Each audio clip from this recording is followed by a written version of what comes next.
Alors Marie-Antoinette, c'est une grande gueule, un grand cœur, une fragilité cachée en étant la leaduse du groupe. Et puis c'est une princesse, elle est très apprêtée, elle fait très attention à son apparence, elle est coquette, elle aime qu'on la respecte, elle a de l'autorité naturelle, mais ce qu'elle veut le plus, comme un peu une maman, en vrai, une vraie leaduse, c'est le bien de celles et ceux qu'elle aime. Ah, c'est tellement... moi, ce que je dirais, c'est en fait, tout simplement, pour moi, c'est une personne qui souhaite être aimée et qu'on la considère telle qu'elle est et qu'on arrête de la mettre en deuxième plan. Je pense que c'est une personne qui découvre le handicap et qui, malgré sa carapace, a un grand cœur mais qui ne peut juste pas le montrer par peur d'être encore utilisé et oui, pas être mise en avant.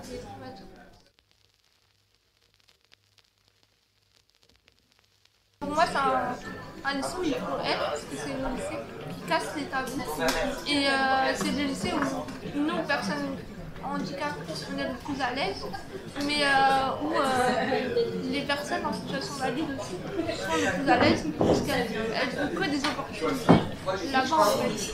On a que des choses à découvrir, que ce soit la diversité, avoir un regard et un esprit ouvert, des corps enseignants qui sont vraiment là pour notre réussite et que de la bienveillance. Il y a une piscine. Ouais, et il y a un mur d'escalade aussi. Ouais. Okay. Je pense que c'est une amitié où, en fait, elle comme moi, on avait tellement de carapace sur notre fierté et notre ego que du coup, ça se tripe dès le début.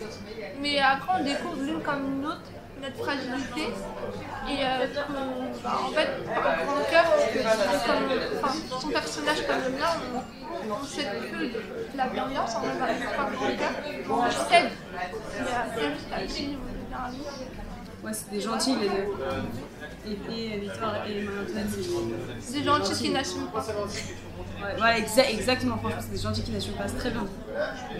C'est dur d'assumer d'être gentil dans la vie en vrai.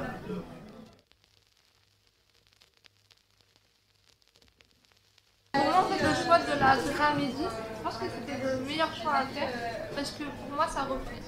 En fait, pour moi, cette série, c'est pas le thème principal, c'est pas le handicap.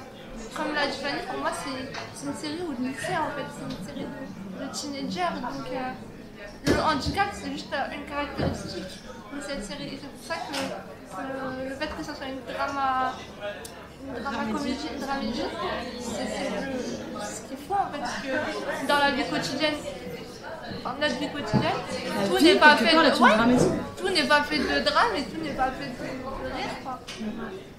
C'est le bon mélange qu'on a réussi à faire et à présenter grâce à cette série.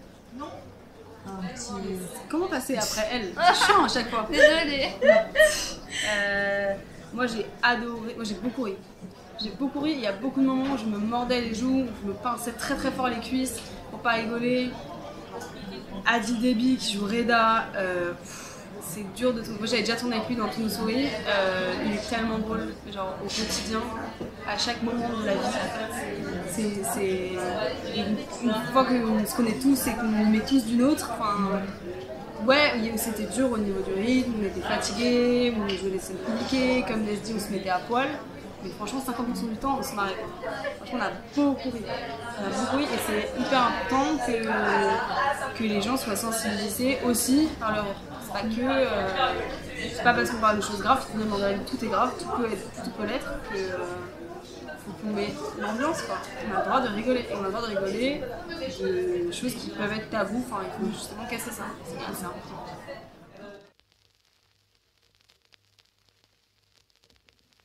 Pour moi, ce qui est important de retenir, c'est que, en fait, c'est comme ça que nous, en tout cas, personnes en situation de handicap, on veut vivre.